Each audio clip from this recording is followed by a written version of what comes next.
Welcome back to today's news recap. In this video, we'll discuss Iran's ballistic missile attack on Israel, Jimmy Carter's 100th birthday milestone, a Russian fighter jet incident near Alaska, and much more. Stay tuned for all the details. Iran launches ballistic missiles at Israel. On October 1, 2024, Iran launched nearly 200 ballistic missiles at Israel, following the assassination of Hezbollah leader Hassan Nasrallah and other officials. Dozens of these missiles struck various locations across the country, causing widespread evacuations and forcing millions of Israelis into bomb shelters. Although Israeli authorities confirmed minimal injuries among civilians, one Palestinian man in the West Bank tragically lost his life to shrapnel. The Islamic Revolutionary Guard Corps, IRGC, claimed responsibility for the attack, issuing a stark warning against any Israeli retaliation. In response, Israeli Defense Forces spokesperson Rear Admiral Daniel Hagari stated, "We have plans and we will act in the time and place that we choose," suggesting that a counterattack may be imminent.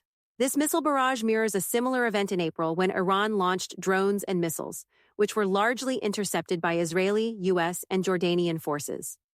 Like today's strike, that incident also led to minimal casualties, with only one fatality, a young Arab girl. Jimmy Carter turns 100. Former U.S. President Jimmy Carter celebrated his 100th birthday on Tuesday, making him the longest-living U.S. president in history. Carter, who served as president from 1977 to 1981, is remembered for overseeing key events like the Iran hostage crisis and the energy crisis.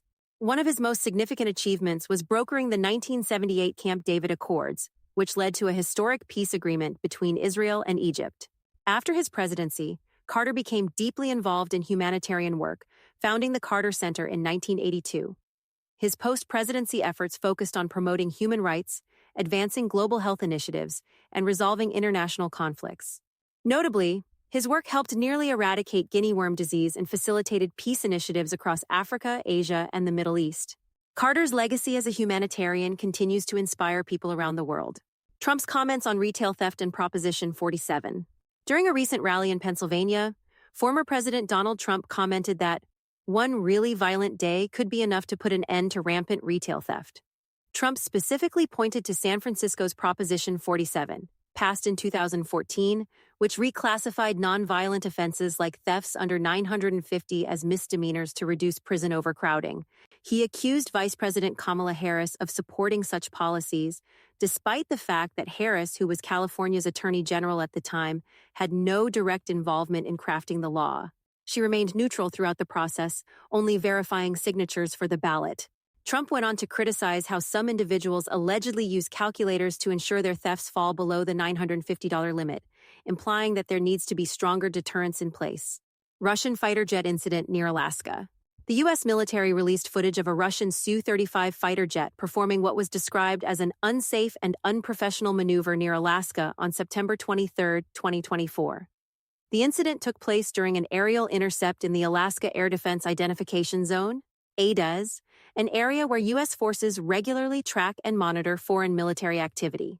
According to Air Force General Gregory Guillot, this particular interaction was deemed dangerous and not in line with standard procedures for such encounters.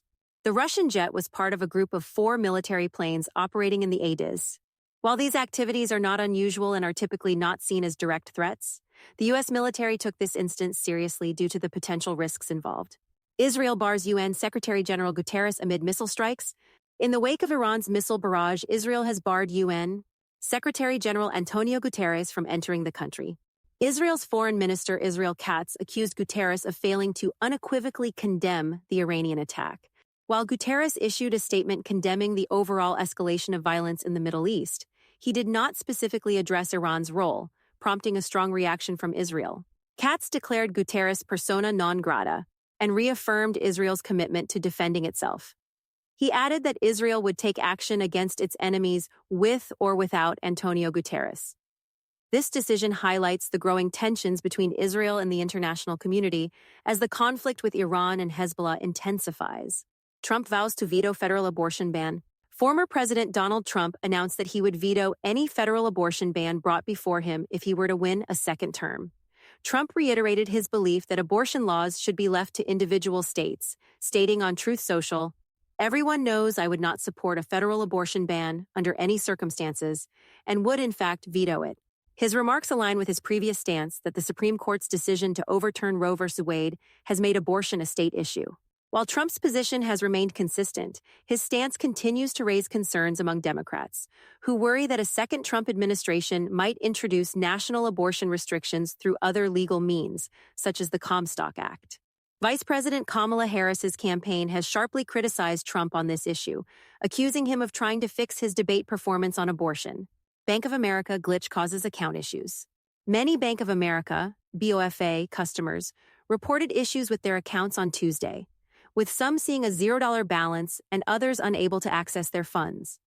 A BofA spokesperson acknowledged the glitch, confirming that the issue was being addressed and that most problems had been resolved by the afternoon. The bank assured customers that no funds were lost, but the incident caused widespread concern, particularly with users unable to use their debit cards or access online banking services. By late afternoon, BofA released a statement apologizing for the inconvenience and confirming that the technical glitch was resolved. That's it for today's news recap. Don't forget to like, subscribe, and hit the notification bell so you don't miss any updates.